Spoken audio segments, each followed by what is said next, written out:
President Meredith, you've got a business background. So what did you think when you were asked to be the president of BYU-Idaho? And you've been to Rexburg one time before, right? Yes, we were here in February and left with a great feeling about Rexburg, thinking that we would never be back.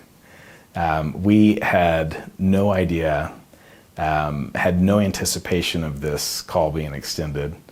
But we were excited. We were good friends with some of the past presidents, Clark Gilbert, and have known of the great work that Elder Bednar and Elder Kim Clark had done here. One of my hopes is to stand on the shoulders of Henry J. Eyring, who just led this university with great compassion and love, and he's left a foundation for us to build upon. So you've been here 2 or 3 months now, and have you been able to go out and go to any activities on campus or in town? Oh, we've loved the events on campus. When we first moved here in July, we went to Extravagance on campus. We've been to our Get Connected program, Power to Become, participated in Spirit Week. We watched the BYU football game in the Manwaring Center last Saturday. Horrible game, but good atmosphere. And we've also drunk deep from the cultural well of Rexburg and southeastern Idaho. We've been to Bear World. We went to Big Judd's with Elder Razband, actually. Did you do the challenge? The Big Judd challenge? No, but they did bring a big hamburger to Elder Razband, and he promptly swapped with my 24-year-old son for a smaller version. Nice. And we went to the Potato Museum in Blackfoot. We thought that would give us a lot of local credibility, but we found out that no one in Rexburg goes to the Potato Museum. Yeah, I don't know if I've been to there.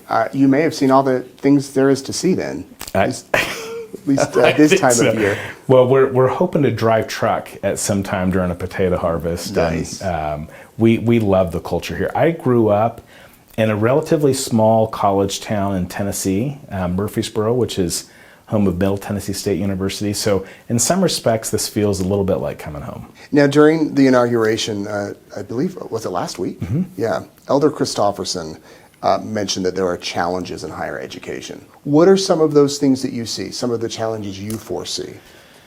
Well, I think two challenges that are facing higher education across the country are, one is cost, and two is just the value proposition of what you get from higher education. And I think we are really blessed to be supported by the board and the church and the education here, which makes BYU-Idaho the most affordable choice for higher education in the area. And the second thing is there are lots of people that are questioning whether getting a college degree has a payback or a return on the investment.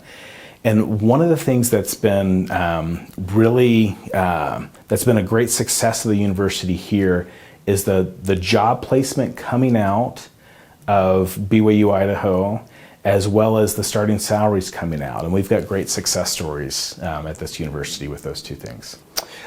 You referenced in your devotional a few weeks ago, free the knees. I guess you were referencing some other chatter on social media. That's right. One of our most commented on stories this year is the honor code.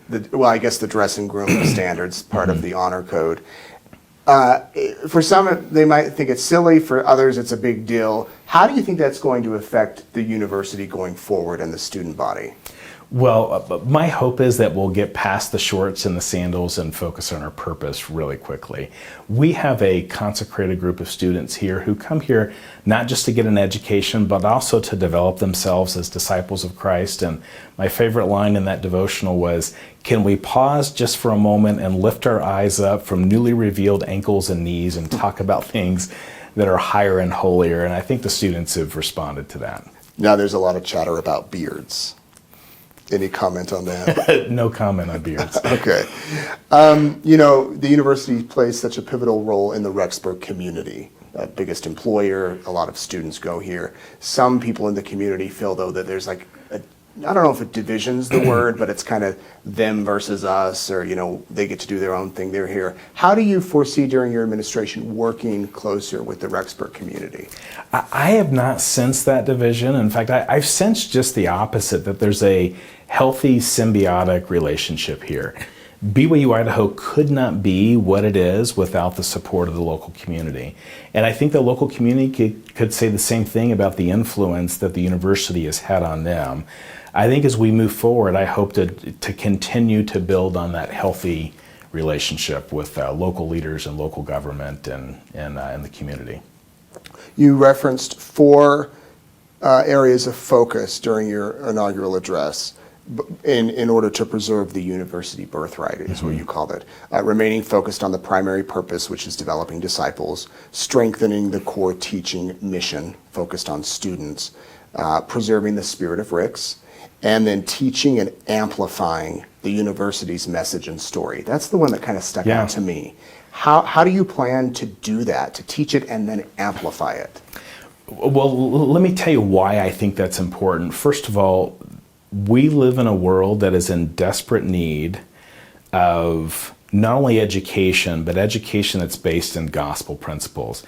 Paul prophesied of the latter days that people would be ever learning, but still not able to come to a knowledge of the truth. And that's one of the unique things about BYU-Idaho. We focus on producing the best accountants and biologists and artists.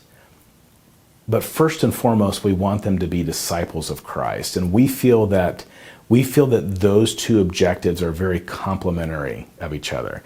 And that's a story that we need to tell. As a new person to BYU-Idaho, I was shocked at the quality of education, the facilities, the strength of the students and the faculty. And I feel for us to reach our full potential, we need to tell our story in more compelling ways. We're reviewing every aspect of our communication strategy. We're redoing our website. We've taken a more active role in social media. We have a different approach to outreach, and we'll continue to do that to share our story and make the unique type of education provided here at BYU-Idaho more available to those who could be blessed by it. I think that is a great move. As someone who works in the communication industry, I remember years ago as a young reporter right out of school, I covered some engineering students who built a merry-go-round and a swing to power a playground in Africa. The energy of the kids on the playground and the swing. And that story went viral, so to speak. I mean, people all over. So if the community here in Eastern Idaho and people around the world can see those type of stories, I think it helps. It helps fulfill your 4th point there. Well, we don't want to do good to be seen, but it's okay to be seen doing good, and we're doing so much good that we feel like we need to tell our story more. Yeah. What do you hope to accomplish if I sit down with you 5 years from now? What do you hope to say? This is what we did. Yeah.